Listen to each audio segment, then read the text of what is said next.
ഓം ശ്രീ ഗുരുഭ്യോ നമ. ഒരിക്കൽ അമ്മ അരുളി, മക്കളെ, മനസ്സിന് താഴ്ന്ന സുഖങ്ങളിലേക്ക് പോകാനാണ് സ്വതവേ താല്പര്യം. വെള്ളം വരുന്ന ഹോസ് എത്ര ഉയർത്തിപ്പിടിച്ചാലും വെള്ളം താഴത്തേക്കല്ലേ പോകൂ. അതുപോലെയാണ് മനസ്സ്.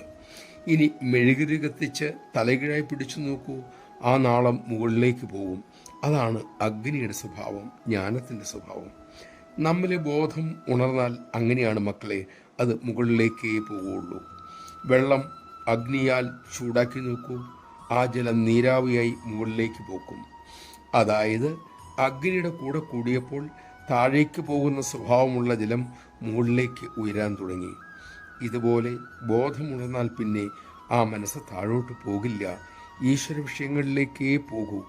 അതിൽ മാത്രമേ സന്തോഷം തേടുകയുമുള്ളൂ. വടക്കുനോക്ക് യന്ത്രം ലക്ഷ്യം എപ്പോഴും കാണിച്ചു തരും. അതുപോലെ ബോധമുണർന്നാൽ അത് നിങ്ങളെ ലക്ഷ്യത്തിലേക്ക്, അതായത് ഈശ്വരിലേക്ക് നയിക്കും.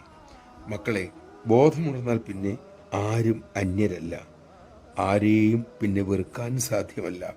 ഓരോരുത്തരെയും അവരവരുടെ തലത്തിൽ കാണാനും കഴിയും, സ്നേഹിക്കാനും കഴിയും. പക്ഷേ കണ്ണാടിയിൽ കാണും പോലെ ബന്ധം ഉണ്ടാകുകയുമില്ല. നമഃശിവായ.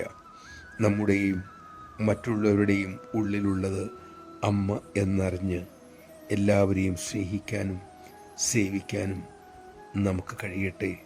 അതിനുള്ള ശക്തിക്കായി നമുക്ക് അമ്മയോട് തന്നെ പ്രാർത്ഥിക്കാം.